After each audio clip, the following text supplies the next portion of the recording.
ही बांद्र्यामधली ही तिसरी घटना आहे आणि मुंबईमध्ये जर तुम्ही बघाल तर मध्ये जे हॉस्पिटलच्या बाहेर बंदुकीच्या गोळ्या झाडल्या गेल्या आणि त्या व्यतिरिक्त भायखळ्यामध्ये जे आहे त्या एलसीबीच्या नेत्याचा खून झाला. मधल्या काळामध्ये मुंबईमध्ये एक दोन अजून घटना झाल्या. आता तुम्ही बघा इथे बांद्र्यामध्ये बाबा सिद्दीकींची दिवसाढवळ्या हत्या झाली त्यांच्या ऑफिसच्या बाहेर. आता सलमान खानच्या घराच्या बाहेर गोळीबार झाला.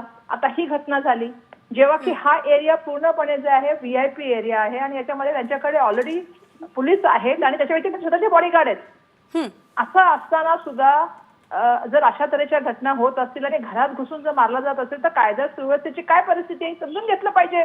ही कायदा सुव्यवस्थेची झंझावटे निघालेली आहेत आणि मुंबई जर सुरक्षित नसेल तर मग महाराष्ट्र काय बोलायचं आपण. कारण मुंबईचा पोलीस तर माहिती स्कॉटलंडच्या नंतर मुंबईचं पोलीस आहे.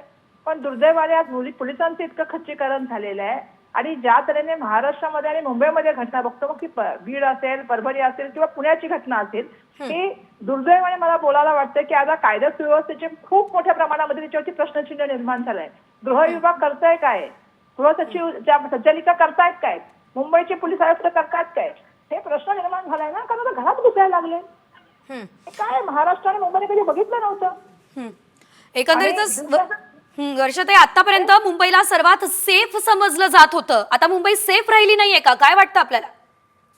सेफ समजलं जायचं. मुंबई पोलिसांना स्कॉटलंड नंतरचं पोलीस समजलं जायचं. मुंबईमध्ये प्रत्येक जण जो आहे तो असा विचार करायचा की मुंबईमध्ये रात्री फिरू शकतो. आता जर घरातच घुसायला लागले, घराच्या बाहेर गोळीबार व्हायला लागला, ऑफिसच्या बाहेर गोळीबार व्हायला लागला तर कसं काय माणसाने मुंबईमध्ये फिरायचं. हे जर व्हीव्हीआयपी लोकांच्या बाबतीमध्ये असेल तर व्हीव्हीआयपी रस्त्यावर असेल तर सर्वसामान्य माणसांचं काय, झोपडपट्टीमधल्या सर्वसामान्य बिल्डिंग मधल्या चाळीमधल्या माणसांचं सुरक्षेचं काय. निश्चितच वर्षाताई सर्वसामान्यांचं काय अगदी हाच मुळात मुद्दा आहे. धन्यवाद तुम्ही आमच्यासोबत बातचीत केली यासाठी. तर एकंदरीत आपण पाहतोय कायद्याचा धाक खरं तर राहिला नाहीये असंच यावेळेस म्हटलं जातंय. एकंदरीत आपण पाहतोय मुंबईमध्ये आणि कायदा सुव्यवस्थेचे धिंदवडे उडावले असं वर्ष गायकवाड यांचं म्हणणं आहे. व्हीआयपी भागात हल्ला होतोच कसा हा सवाल देखील उपस्थित केला जातोय.